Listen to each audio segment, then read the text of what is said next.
Welcome dear students, I study online में आप सभी का स्वागत है। हम चर्चा कर रहे थे बीएससी फाइनल ईयर के ऊपर। बीएससी फाइनल में अपना पेपर नंबर 3 चल रहा था। पेपर नंबर 3 में यूनिट नंबर फर्स्ट हम पढ़ रहे थे और उसमें अपना जो टॉपिक चल रहा था वो चल रहा था स्पर्शरेखीय त्वरण और अभिलंबित त्वरण। इसके ऊपर हम चर्चा कर रहे थे।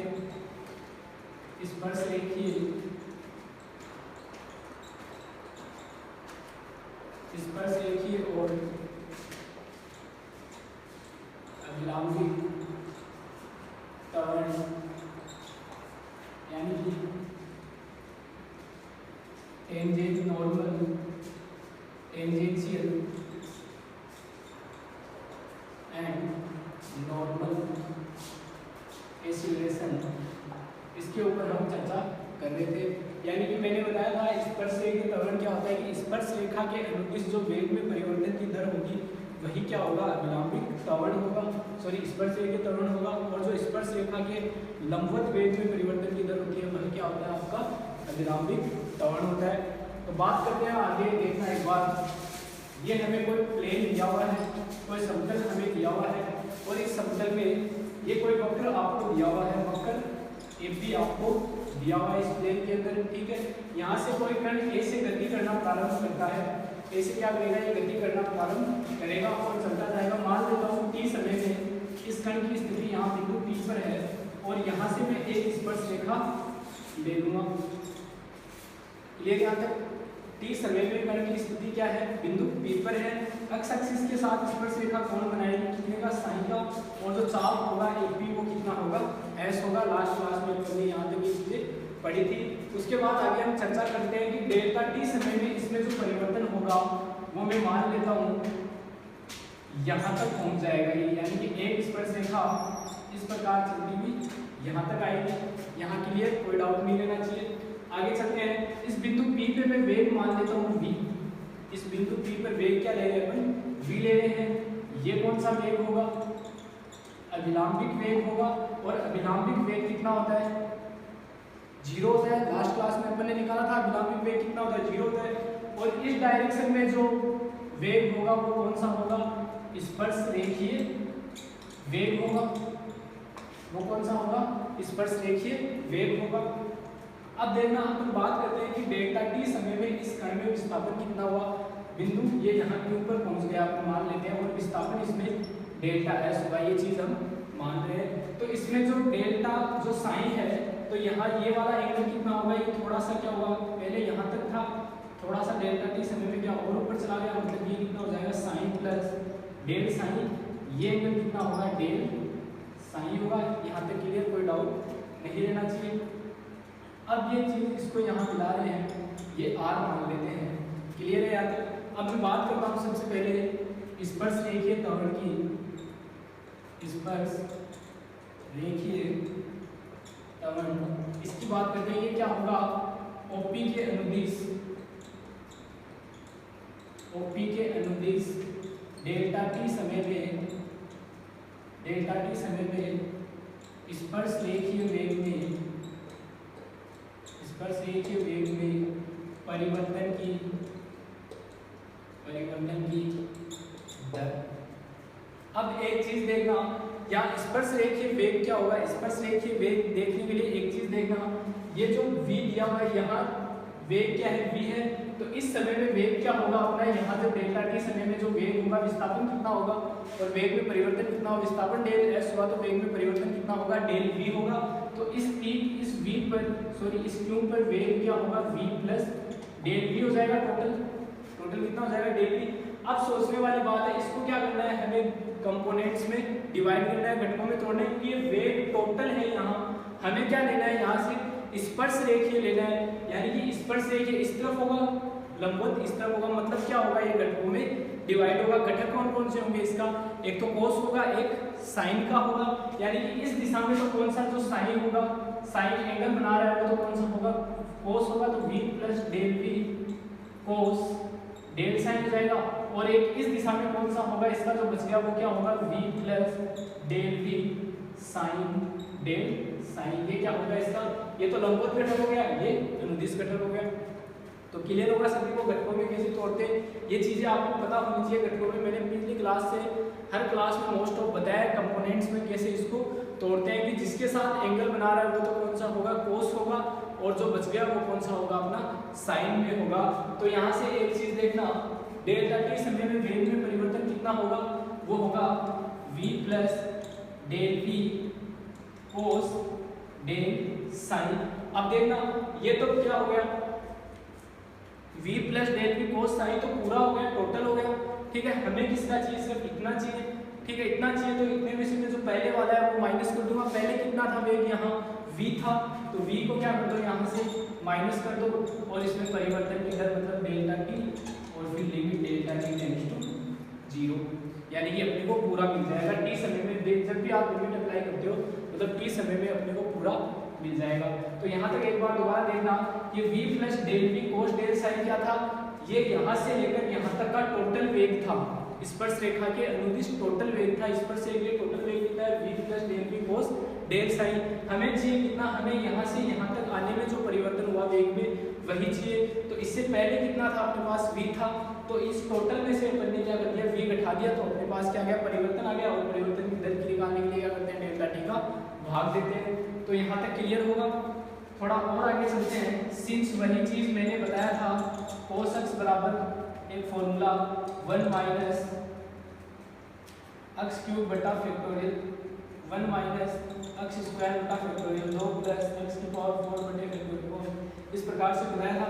x की जगह आपके पास क्या है, डेल साइन है, तो यहाँ डेल साइन का स्क्वायर, यहाँ डेल साइन की पावर 4 है। ये cos x और sin x का प्रसार भी मैंने हर लेक्चर में आपको बताया है, जहाँ अपन ने अनुप्रस्थ वेग और अरीय वेग, अनुप्रस्थ त्वरण और अरीय त्वरण जहाँ हमने निकाला था, वहाँ हर एक क्लास में मैंने इसका एक्सटेंशन आपको बताया है। अगर किसी स्टूडेंट को नहीं पता तो वहाँ से देखें, और अगर फिर भी किसी की देखने की इच्छा नहीं है वहाँ, तो 11th-12th में आपको इनके एक्सटेंशन बुक में दिए हुए हैं। और इतना वैसे भी आपको पता होगा किसका एक्सटेंशन क्या होता है, साइन एक्स का क्या होता है, कोस एक्स का क्या होता है। तो सभी को ये चीज़ ध्यान में होनी चाहिए। आगे चलते हैं, तो यहाँ से ये सारी टर्म तो क्या हो जाएगी, नेगलेक्ट हो जाएगी, क्योंकि डेल साइन क्या है, ऑलरेडी काफ़ी छोटा है। जब इसका स्क्वायर करेंगे तो क्या हो जाएगा, लगभग 0 बन जाएगा। तो यहाँ से अपने पास cos डेल साइन बराबर मोस्ट लगभग क्या आ जाएगी, वैल्यू 0। cos डेल साइन की वैल्यू यहाँ मैं पुट करता हूँ, तो देखना limit delta T tends to 0 v plus del V into 1 minus V upon delta T. यहाँ से limit delta T tends to 0 v plus del V minus V upon delta T, v से v cancel, तो यहाँ से limit delta T tends to 0 del V upon del T. अब इस पे जब लिमिट अप्लाई करते हैं डेल पे, तो आपको पता है किसमें बदल जाता है, dv अपॉन dt में। ये किसमें बदल जाता है, dv अपॉन dt में, यानी कि आपके पास जो वेग आया वो क्या आया, dv अपॉन dt आया। अब सिंस इसको थोड़ा और सॉल्व करते हैं आगे, तो देखना सिंस हम जानते हैं v बराबर क्या होता है, ds अपॉन dt। v क्या है, स्पर्शरेखीय वेग ही है, स्पर्शरेखीय वेग क्या होता है, ds अपॉन dt। v की जगह पुट कर दो, तो ये क्या बचेगा आपके पास, d upon dt dv upon dt equals to d2v upon dt square. Clear होगा, यहाँ तक एकदम बच जाएगी। तो एक तो अपने पास त्वरण ये आ गया, एक ये आ गया। एक चीज और देखना, इसको मैं क्या कर रहा हूँ, ऊपर नीचे ds से गुना कर रहा हूँ, तो dv upon ds dv upon dt, ds से ऊपर नीचे गुना कर रहा हूँ, इसको मैं लिख सकता हूँ dv upon ds into ds upon dt। ds upon dt की जगह पे क्या लिख सकता हूँ, v लिख सकता हूँ, यानी कि ये क्या आ गया मेरे पास, v dv अपॉन ds। यानी कि तीन जो अपने पास स्पर्शरेखीय त्वरण आए वो तीन फॉर्मूले कौन कौन से हैं, dv upon dt, d2s upon dt square, v dv upon ds। ये तीनों के तीनों क्या है, आपके स्पर्शरेखीय त्वरण है। तो एक बार दोबारा देखना, सारा का सारा कंसेप्ट यहीं पे देख लो। घटकों में तोड़ते हैं, एक तो कोस हो जाएगा, एक साइन हो जाएगा। जो कोस होगा वो तो कौन सा होगा, अनुदिश। जो साइन होगा वो कौन सा होगा, लंबवत होगा। परिणामी निकालने के लिए क्या करते हो, अंतिम माइनस प्रारंभिक, सॉरी टोटल माइनस प्रारंभिक, तो टोटल में से प्रारंभिक घटा दिया तो परिवर्तन आ गया, परिवर्तन लिख दिया, परिवर्तन की दर पुट कर दिया फॉर्मूला, बाकी इट इज जैसा अपन ने और ये त्वरण निकाला था। उसी प्रकार नेक्स्ट चलते हैं इसका, यहाँ बात करते हैं आप अभिलंबित त्वरण की।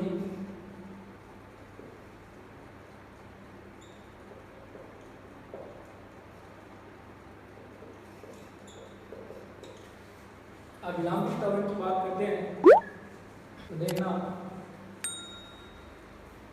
तो अभिलंबित त्वरण क्या होगा, डेल्टा टी समय में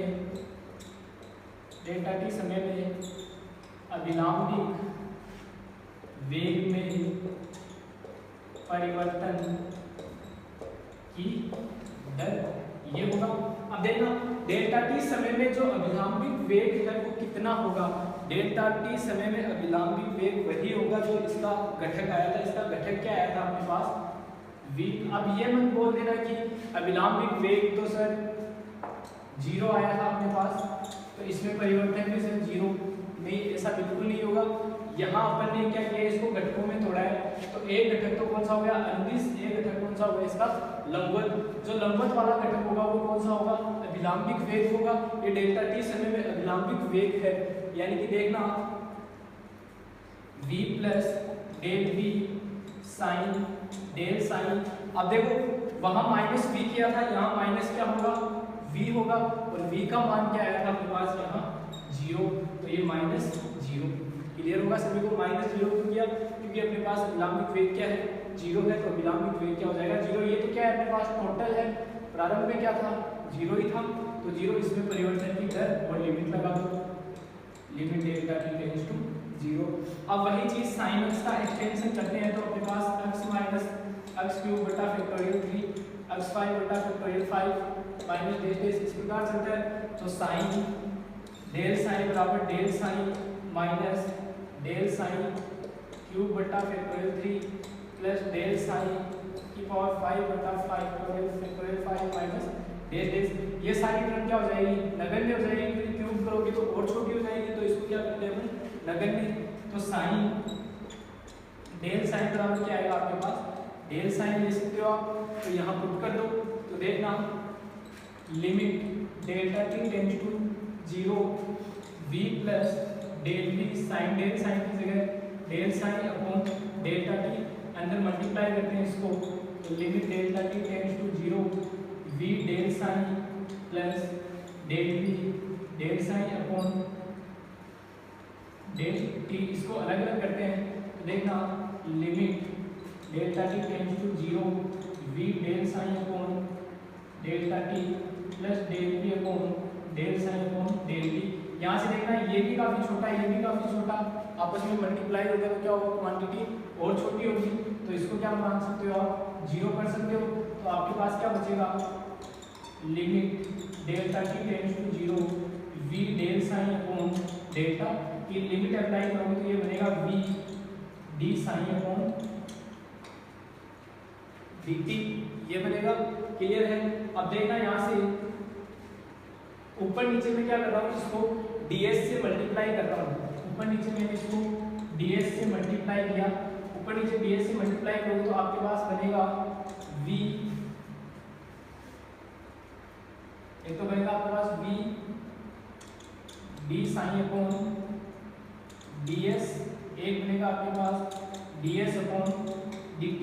ds अपॉन dt क्या होता है आपके पास स्पर्शरेखीय वेग जिसका मान क्या होता है v होता है, यानी कि v d sine upon dt into v ds और v square d sine upon ds।